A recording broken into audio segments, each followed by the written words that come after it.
check the audio. Oh, do a quick audio check. Say something. Saying things, saying Okay, more things. I think we're live. Give me a few seconds. Check the audio.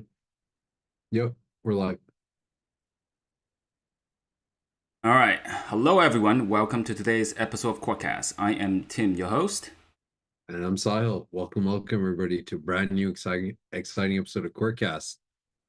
Before we get started, if you haven't already, do join our Discord channel. And if you're watching on YouTube, where we do this every Tuesday, 5 p.m. Pacific, 8 p.m. Eastern, do ask us questions during the episode, and we'll get to them.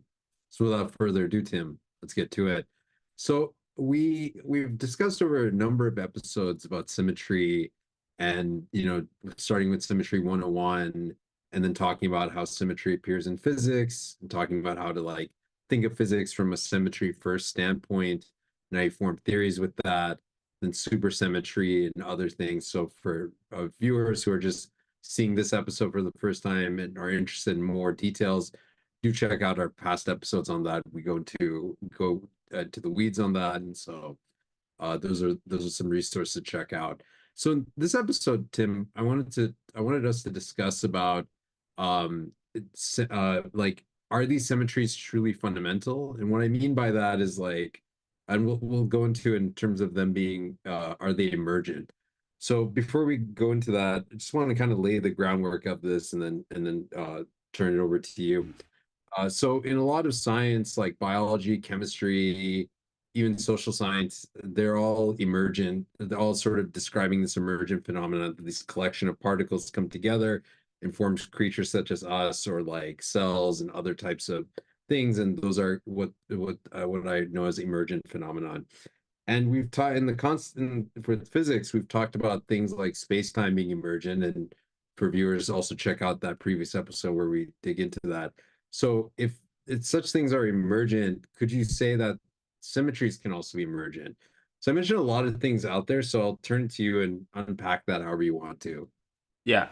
So this is a very interesting concept. Physicists have studied emergent phenomenon for a long time, and in fact, you can argue that the majority of physics is emergent because we don't really know the fundamental laws of nature. The only thing we could study has to be emergent. But symmetry is something else, I would say. And we in nature, because things are emergent, symmetries could also be emergent. But it turns out that if you try to study fundamental physics with this lens of emergent, like imagine you expect a symmetry to be emergent, it can be done, but it comes at a great cost. That cost is fine tuning. And we'll discuss what that means. And at the end of the day, because of fine tuning problem, this concept ultimately does not work. It works on some level, but probably cannot be the whole story. So that's the overall summary of it. But we'll unpack what that means. Yeah, no, great summary of it. So I guess let's jump into it. So you mentioned the word fine tuning. Can you describe, in maybe in a different context, what, or in this context, what fine tuning actually is? Like, why is it even called fine tuning? Yeah. So fine tuning is kind of a philosophy in science. Is that like if we see something special in nature, at least in the laws of fundamental physics, we don't think of it as being anything special. Like in some sense, we don't believe there's like a designer of the universe really like tweaking things for no reason for us. We believe that if something have a very special pattern, it's because of the underlying mathematics is special. Fine tuning happens when the underlying mathematics is not special, but someone, usually humans, can like arrange some things. And this happens in everyday lives, right? Um, if you see a beautiful arrangement of flowers, maybe someone arranged that. Like if you look at a die, it's got six sides, it looks very symmetrical. Well, someone created that. So in physics, we do, in terms of the universe, we don't believe that there's a designer in that way, and so generally we try to avoid thinking about fine tuning as much as possible. Yeah, so one example, and just want to get your buy-in on this example. Could you think of fine-tuning? I've heard it from a cosmological perspective that you have these constants of Mhm. nature like speed of light, gravitational constant, the and other constants of nature, and those have like very particular values. Not like those are integer values like 1, 2, 3. It's these like floating point values that go out to many decimal places, and then those values being like tuned to those particular values. Can you use fine tuning in that context? Is that an example of such a thing? Well, I think fine tuning ultimately has a little bit of human context to it because Mhm. nature is what it is. So there's nothing to Mhm. tune in some sense. The way we think about fine tuning is to think about, in some sense, all the possibilities, what the universe could have been.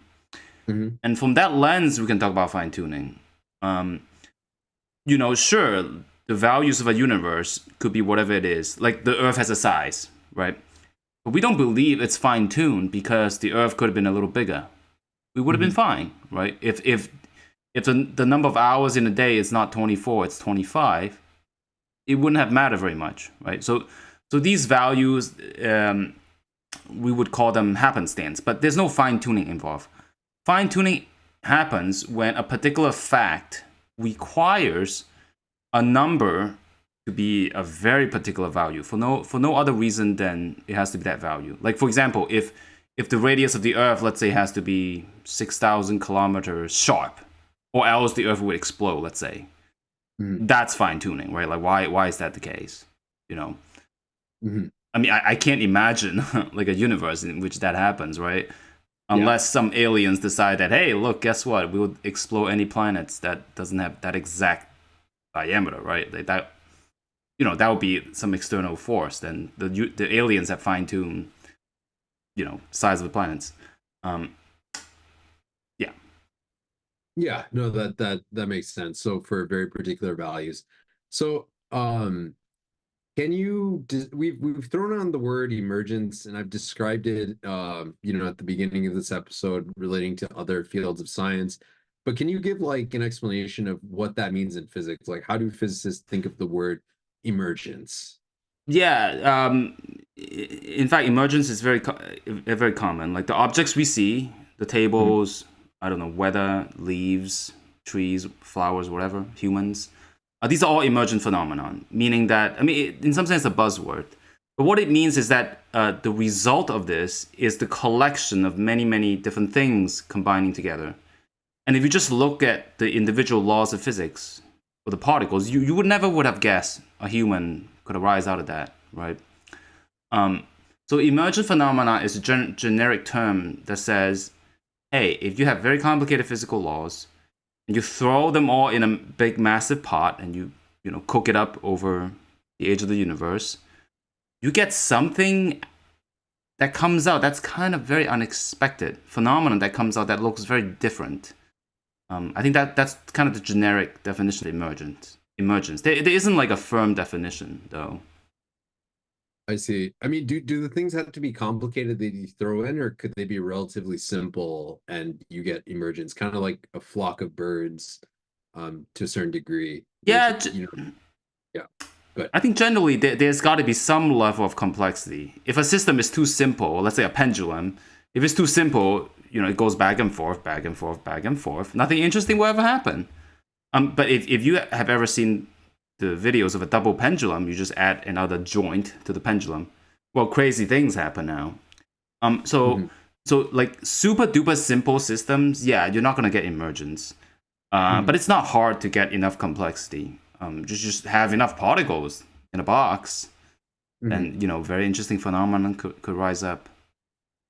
Yeah, so what I mean by that is like if you have like say simple particles in a box, like a large number of them, and the only rules you have is that they keep moving in the direction they do, and when they hit something, they just switch, directions and pull a 180 or whatnot, or bounce off each other in very predictable ways. Then you could get something that has a complex behavior eventually. Is that fair to say, or That's not necessarily true. okay? I would say to get emergent phenomenon, it's very subtle, right? Like if you just have a box of particles moving around with some simple laws, you could easily just get like almost like a random behavior. In other words, you would just reach thermal equilibrium. You just reach some equilibrium state, and nothing interesting will happen. So the study of emergence is somewhat sophisticated. You need a complex system. You also need multiple routes to move the system. But let's not dig into details. I mean, you probably need different hierarchies, different strings of forces to interact with. But there's no clear definition. Let's just put it at that. Okay. Fair enough. So we've talked about emergence now in terms of like when you take complex objects or are a little bit more complex and simplified objects, and you throw them into a pot, wait, the age of the universe, and these sort of things arise.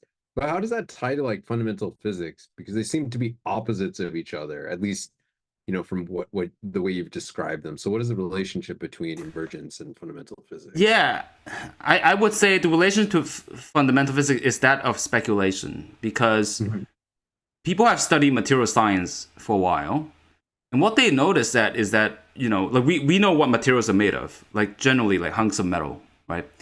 In a material, you have electrons and you have atoms that forms a lattice, and the electrons kind of move up, in and around.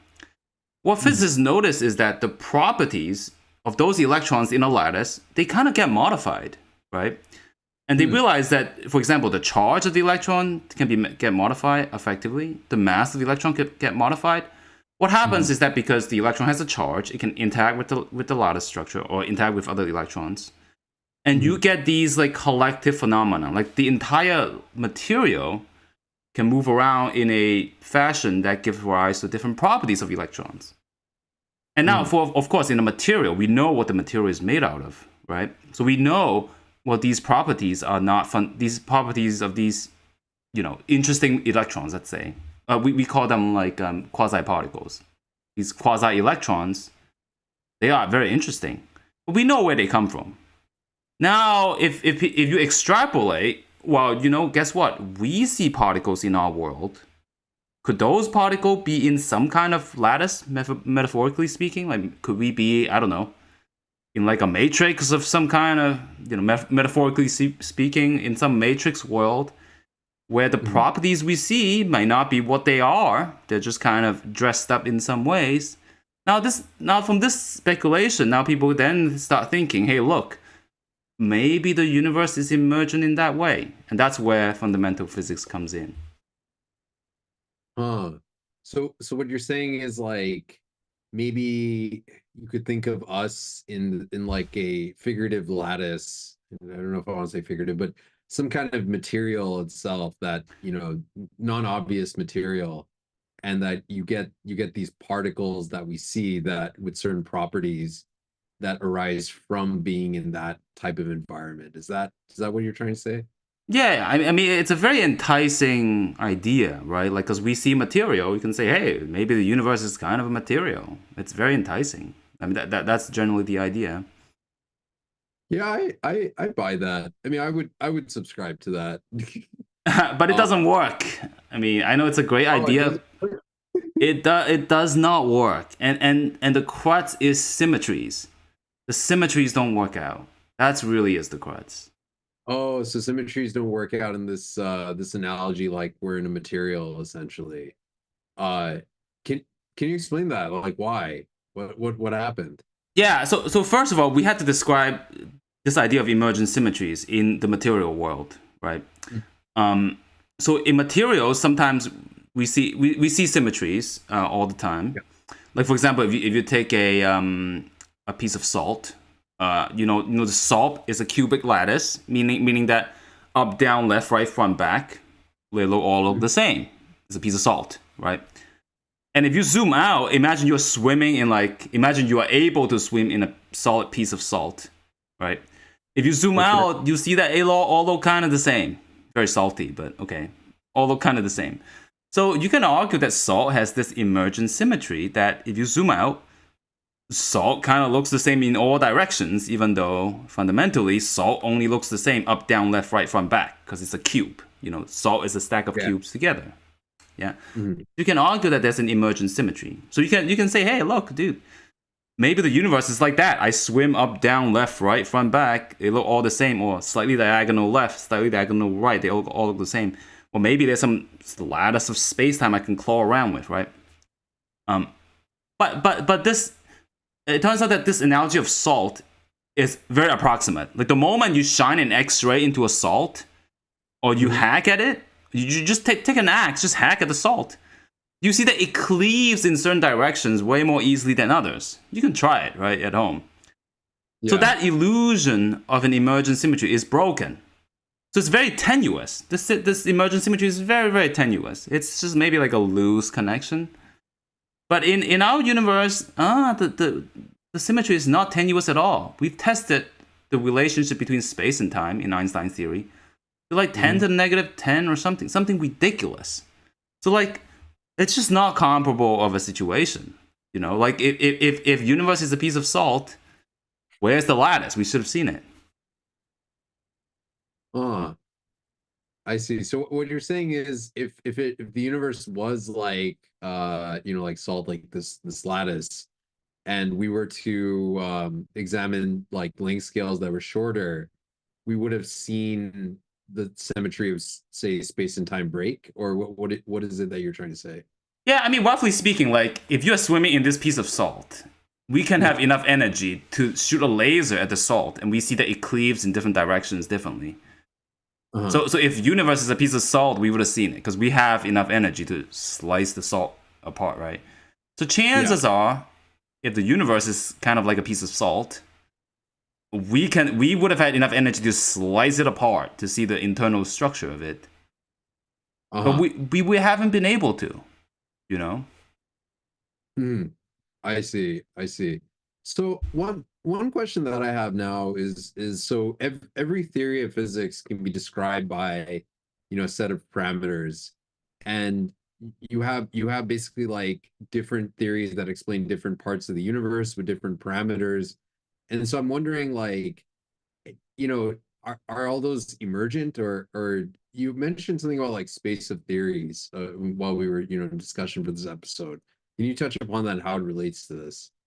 Yeah. So this is a great segue. And indeed, we believe many parameters of our theory are emergent, but it's not emergent in the same way salt is. Also, so I think generally there's a little bit of confusion, right? When people talk about emergent phenomenon, they think of Mhm. a hunk of metal where you zoom out, you get these properties. And it's true that in fundamental particle physics, we have that too, because we don't have enough energy to zoom in to the structure of space-time, because we don't know quantum gravity, right? So we can Mhm. only have a zoom out view. So we believe that some of the parameters we see, like the mass of proton, the mass of electron, yeah, these are just numbers, right? And Mhm. and these definitely are emergent because I'm sure Mother Nature didn't say, "Hey, the mass of protons had to be this," because protons is made of something else, right? The mass of Mhm. proton is emergent from other stuff, right? And those other stuff are probably from something more fundamental. So yes, the way we view physics theories, you can think of this concept of the space of theories. Every Mhm. theory have a slightly different parameters, right? Mhm. And you can examine uh, different theories in that way. And what was your question again?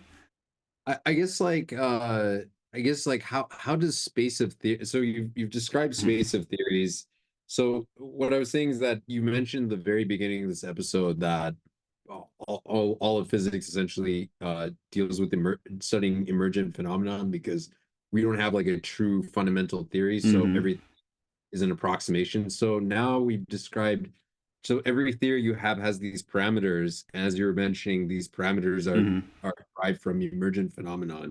So how can you like, I guess, even like answer the question like, are symmetries fundamental, or are they emergent? Because all the Mhm. symmetries we talked about are you can from sorry, I'm a bit all over the place. We talked about in previous episodes that you can use symmetries to form theories, and say the universe had Mm. spherical symmetry in it as an example. Then all your theories need to be spherically symmetric. But our theories are based on emergent phenomena that we study.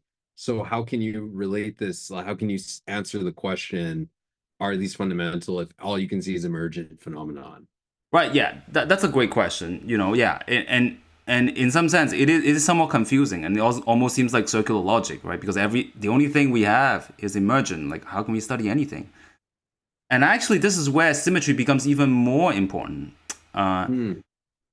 like, look. So let's take an example. Let's take Einstein's theory. Einstein says space and time are related, right? And as a result, if and we don't know the true theory of the universe, but let's assume that the true theory of the universe has Einstein's symmetry. One of the consequences that is that every particle in those theories, the fastest speed they can travel is the speed of light. Like you can argue that comes from the symmetry argument, right? Now there's two viewpoints. Okay, you can look at the space of theories now. Let's say, hey, our universe is described by some whatever theory. You can either say, well, the speed of the maximum speed of all the particles just happen to be the same. That's fine tuning. Like imagine we postulate that Einstein's theory is not fundamental. Mhm. Then you have to say, hey, look, in experiment we see that you can never travel have faster than the speed of light. At least we test every single particle so far. None of them exceed the speed of light. You can say, well, look, that's just a happenstance. Someone dialed a knob and say that these particles all travel the speed of light, and maybe Mhm. one day we'll eventually find something that doesn't, right? Versus if you take Einstein's point of view, you say like, hey, look, amongst the space of theories, sure, like these are all emergent, but my space of theory has shrunk. I'm not thinking about the space of theories where there's no space-time symmetry. Only the Mhm. space of theories with space-time symmetries are valid. Then I Mhm. don't have to explain why every particle can only travel at the maximum speed of light, and that's universal, right? So now you see this trade-off. On the one hand, if you postulate that there are symmetries, you are able to explain this phenomenon that every particle has the maximum speed, and that's the speed of light. Versus on the other hand, we say, well, guess what? This must be some magical unicorn to dialing the knob somewhere that says, well, the electron has to travel at the speed of light, while the photon has to travel at the speed of light, and every single particle we see, you need that magical invisible hand to dial that knob. We don't like Mhm. that. Basically, we don't like to think of that. Hmm.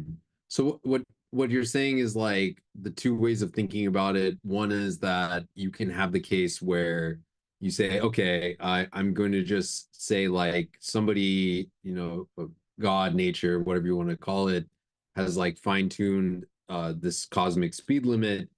Or the second way is that you can say like, okay, here's like a space where all possible theories can exist. Let me limit the space of theories to those that have this space-time symmetry or this cosmic speed limit built into it. Is that I'm still trying to understand the difference between the two, because w- I mean, kind of we've observed that there is a cosmic speed limit, and the way in which we describe that itself seems emergent. So I just wonder, like, how do you kind of connect it back into it being fundamental? Yeah, I think This is fundamental. yeah, I think one thing to remember is that and by the way, the let's just take a step back. Like, what is this concept of the space of theories, right? That Mhm. actually come from the physicist Kenneth G. Wilson. He's an amazing theoretical physicist. I think he was. I'll look up the Wikipedia. I think he was almost a genius. He went to is it Harvard at the age of 16, won the Oh. Putnam multiple times, and he got the Nobel Prize for his study on critical phenomenon. So Mhm. he devised the idea of the space of theories. But one has to keep in mind that the space of the theories is actually an illusion. because there's one nature. Nature doesn't care about the space of theories. The space of theory is a human-made concept for us to describe the world, the natural world. So you can imagine, actually, a good example is look at material science. Look at water, right? Water is a material. Water can be ice, water can be water, water can be steam.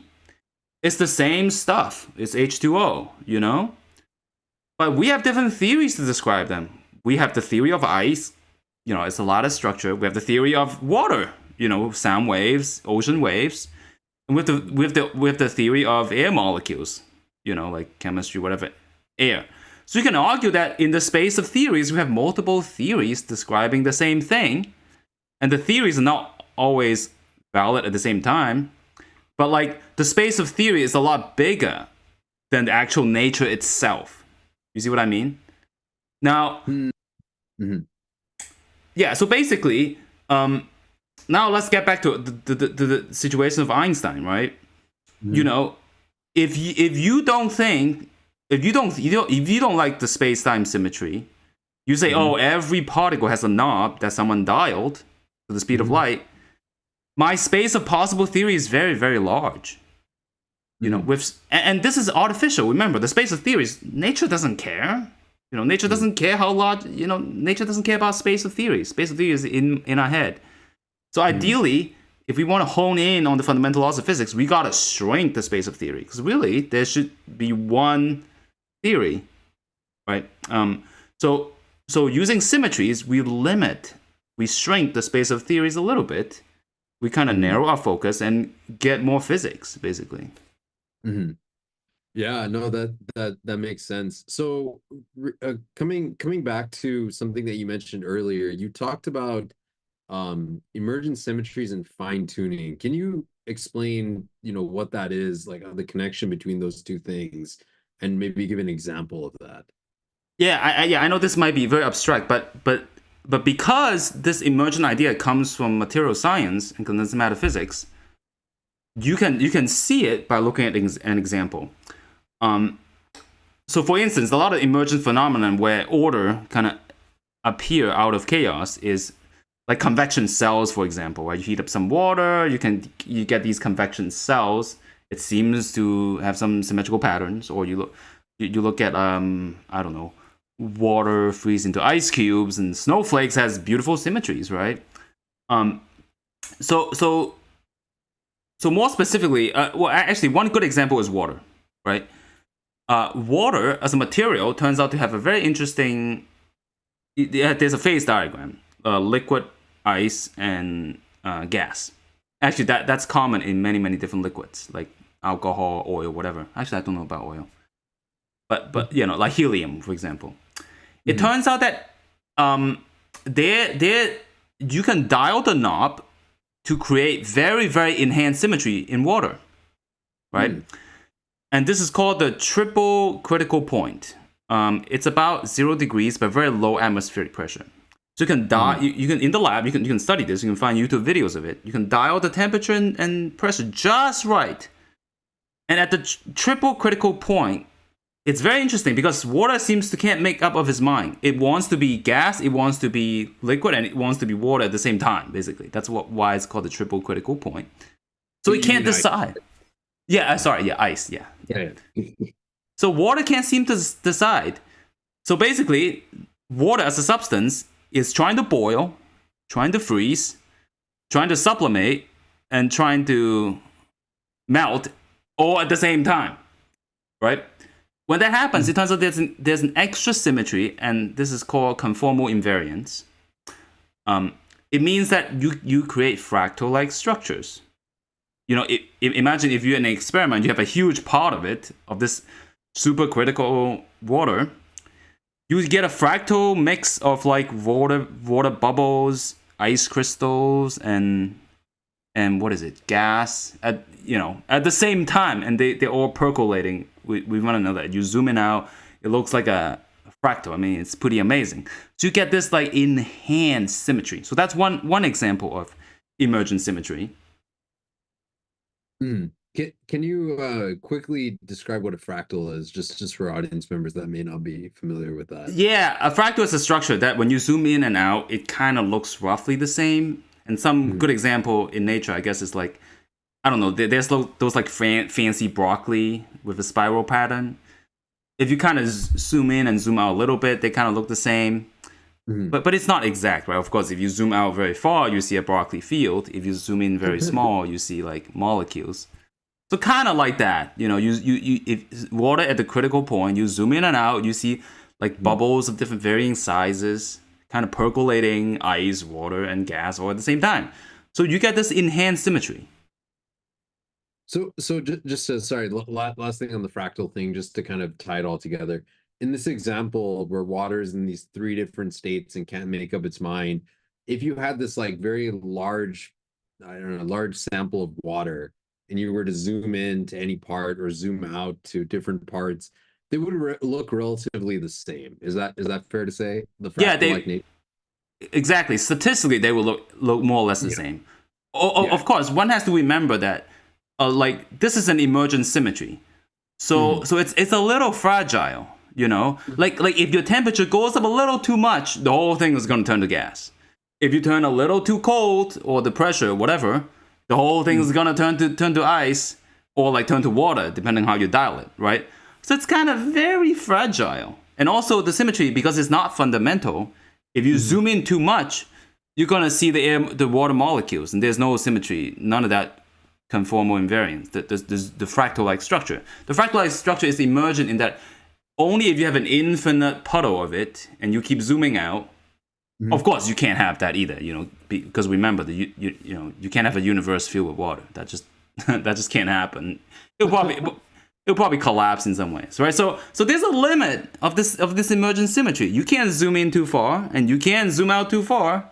So there's only like a Goldilocks zone where you kind of see that symmetry, but it's fragile. Mhm. That makes sense. And I think one thing we want to mention to the audience members is that the reason you have pockets of in this like water material that have bubbles, ice, and gas is because there is fluctuations throughout the material. So you're not exactly at that point, but you're very close to it. Is that right?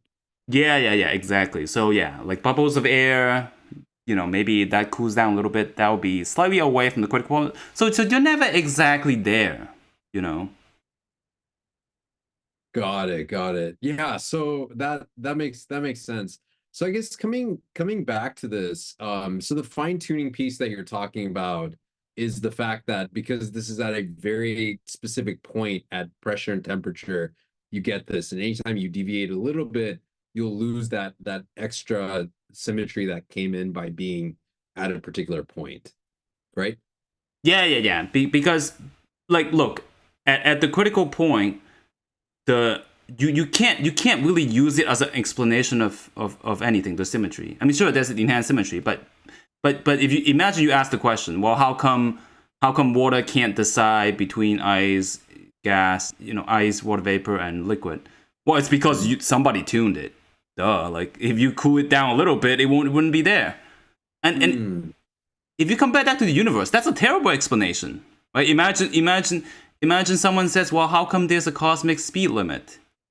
And imagine Einstein was asking that. And well, the answer is, well, I don't know. There's some magical hand just happened to be twisting the knob. No, that's very unsatisfying. Mhm. I see. So then the question is like, now we've talked about all these different parts, so kind of culminating this together, do we live in an exceptional universe in the sense of like, are things fine-tuned or are there deeper symmetries that exist? I think I know your answer, but want to hear it straight from you. Yeah, I would say for the most part, physicists do not believe that we have some exceptional fine tuning. But that's not to say there could be pockets. There's certain facts of the universe. There could be some fine tuning, right? Like for example, Einstein symmetry. It's probably exact. Like I think that would be crazy to abandon Einstein's progress and say, well, somebody's dialing all the speed of these particles. They all match up for no reason other than just cause, right? So that Einstein's symmetry linking space and time, probably exact. I would probably bet money on it. But then you can go down the list of interesting facts about our universe. We mentioned about this cosmological constant. There's the battles between the boson and the fermions in the previous episode. We can say, hey, maybe supersymmetry is helping this balance of power and canceling each other out. Or maybe there is some knob being dialed one way or another. Well, we don't know. Of course, some physicists will favor the symmetry explanation, but it's could be valid to explain it in a different way. Yeah, actually, I want to give some pushback about Einstein's this symmetry of space-time, just to see what you say. So in previous episodes, we've talked about how space-time is emergent, that it can't really exist given exploring a certain length scale, it just breaks down completely. And so my question to you is that given that space-time is emergent, does that symmetry even exist? And if that symmetry doesn't exist, then is there truly a cosmic speed limit? Or yeah, I'm just trying to understand also, like yeah. Yeah, that's actually a great point. And of course, so this is a subtle distinction between symmetry as a principle, symmetry as emergence.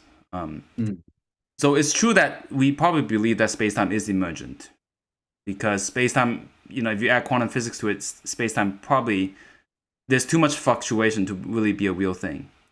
But once again, we also talk about how emergent symmetries are too fragile, and Einstein's, space-time symmetries, it seems to be very, very damn robust. So how that seems to be a contradiction, right? What that means is that this symmetry probably is a transformation of a different symmetry, not emergent, but it is born from something else, something that's also robust. I mean, maybe you can say that's emergence, but I don't think it's the same. So it's plausible that there is something superseding the space-time symmetry. I don't know, maybe some relation, like if you're able to break down space-time into bits or whatever, maybe there's some relationship between the bits that when you zoom out translate to the space-time symmetry. I think that is that wouldn't be exactly emergence. That would be more like a transformation. What's an analogy in this context? Like basically transformation versus like an emergence. I'm just trying to visualize that further, or find different ways of thinking about it, because it seems like if you have something that's emergent and you observe the symmetry of it, it seems like it is an emergent symmetry that doesn't necessarily have fine tuning as much built into it. I don't know, like space-time seems fairly robust at the scales we're talking about, but it's approximate. So yeah.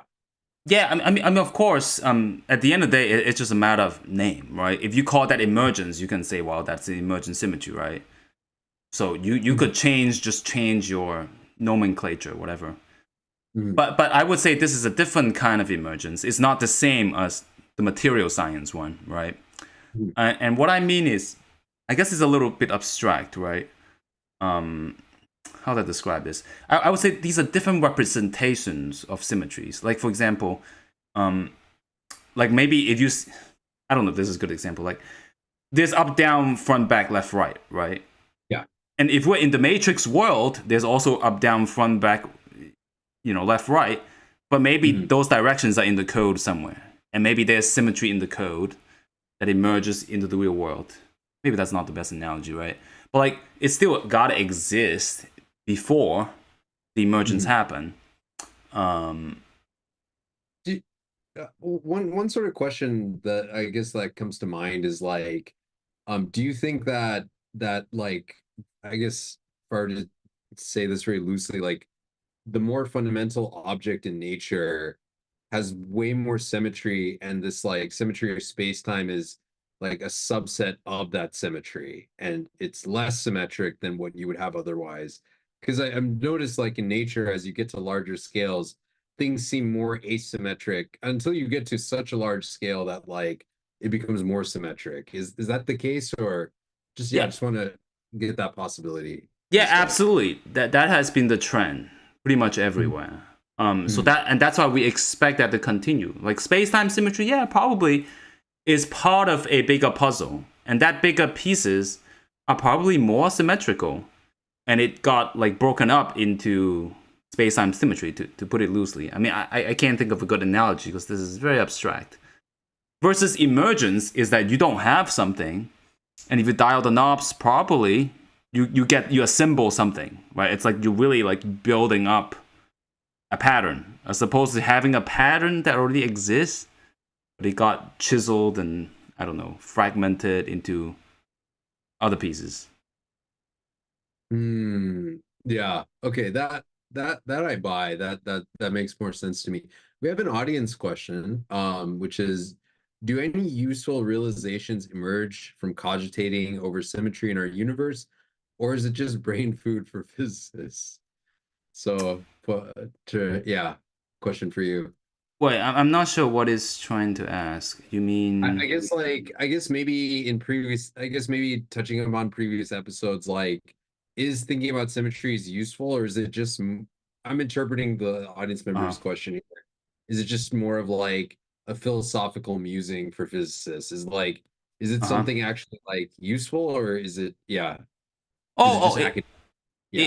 it's absolutely useful. I think we talked about a little bit in previous episode. Like take Einstein's theory for example. I mean, Mhm. if you look at Einstein's equation, it's field equations. Initially, when he wrote it down, it's like pages and pages of equations, completely untractable, right? Mhm. And once you notice that Einstein's equation is describing geometry, and these geometry have symmetries, Einstein's equation now, when you teach in undergrad in graduate courses, it's one line, right? And you Mhm. tell me, is it easier to study an equation that's like pages long versus an equation that's one line? I mean, I would say definitely one line, right? So and and and of course, we have the luxury of reminisce not because we understand Einstein's theory better now. Mhm. We have the luxury to look back and be like, hey, you know what? You know, if we had just found out about symmetry from the beginning, we could have skipped all that jazz. You know, why bother, right? But look, Mhm. Einstein didn't know. And I would argue that we're in exactly the same situation here right now.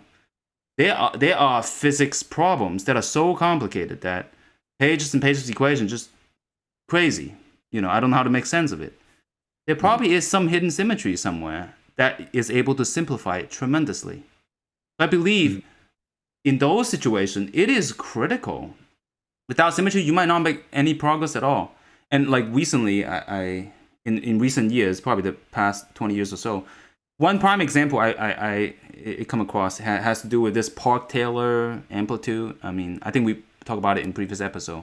This is one recent example. Like if you calculate gluons coming in and escaping, the probability of that happening, it turns out that there's like 6 pages of calculation. It's like there was some heroic paper back in the day. Someone just cranked the calculator out. Oh my god, like it's crazy.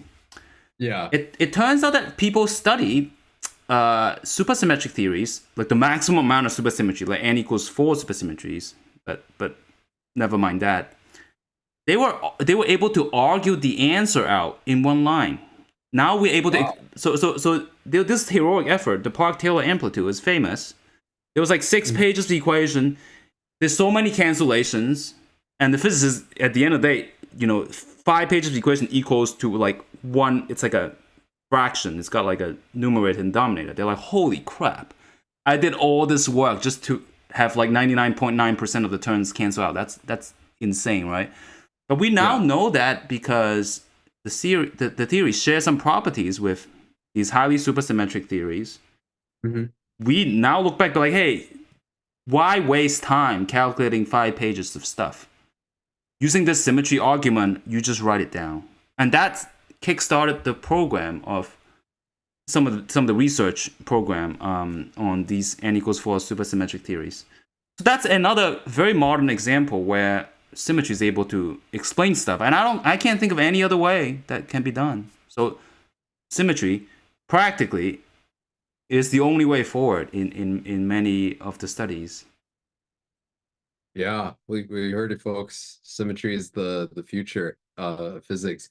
One thing I want to touch upon, last thing I want to touch upon is the conservation laws. So we won't get into it. Maybe we can talk about the, Mm-hmm. how they're connected more deeply. But at a high level, there is this connection between symmetries and conservation laws. Mm-hmm. So now, in the context of this discussion, would you say that conservation laws are fundamental or they're emergent? Things like take conservation of energy. So conservation energy relates to there being a symmetry between in time, whether you move forward in time or backwards in time, the physics is the same. But we see in our universe that the universe is expanding, and so there isn't really a conservation of energy, at least at large Mm-hmm. cosmological scale within our universe. And so that symmetry itself is approximate. And so I'm wondering, in this context of this conversation, are conservation laws themselves also emergent, or would you say the same logic applies here as well? Yeah. So conservation law can be thought of as arising from symmetries, Hmm. and conservation of energy is one of them. And we know that conservation of energy is not exact, and that's Mhm. why. But we know that the symmetry still exists, and we're able to explain why because of happenstance, right? Because the Big Bang happened, so there's a happenstance. So that's why conservation law is similar to symmetry. It's sort of fundamental, but because we know that it arises from symmetry, I would say it's a little less fundamental because symmetry becomes the superseding object to explain conservation law and the lack of conservation law. And in the same way, like for example, the conservation of energy is pretty damn good most of the time, right? We're not waiting 10 billion years to run our experiment. So it's pretty accurate, vast Mhm. majority of the time. If you believe in symmetries, you can say, hey, the energy is conserved is because this beautiful relationship between the past and the future that Mhm. we have energy as a currency that's conserved. Or you can say, well, someone dialed some knobs really hard to make the past and the future the same. And then then it also means that conservation of energy is just because someone dialed some knobs to keep it the same. I would say you Mhm. would have a little bit less conviction, right? You know, like you would buy into the conservation of energy a little bit less if you think that property is emergent. So I would say, because conservation of energy, I think conservation law is interesting because it links symmetry to very much real life phenomenon. Mhm. And that gives us more conviction to this concept of symmetries. Because if they were emergent, then conservation laws are kind of finicky and fragile. We don't want that.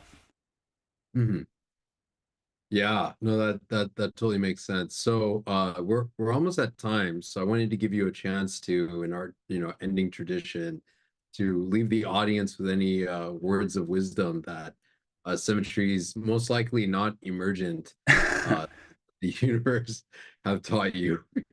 Yeah, I mean, of course, as a physicist, I would say, yeah, symmetries are not emergent. That's probably the shortest answer.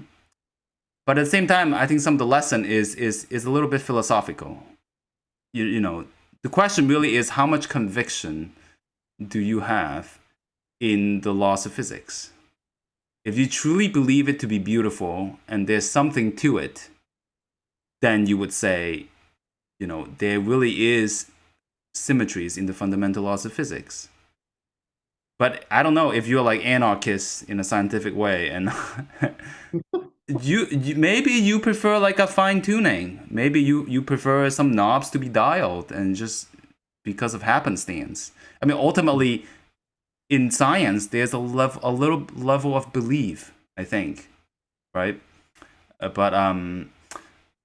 But I think in life, it's only interesting if you have conviction for something. I would like to believe that. Um, so I would hope that laws of physics give you some conviction about nature that it is indeed beautiful. That's my hope, for the world as well. Yeah, well said. So on that note, I want to thank everybody for joining us, and we'll see you all next week. Yeah, thank you all. See you.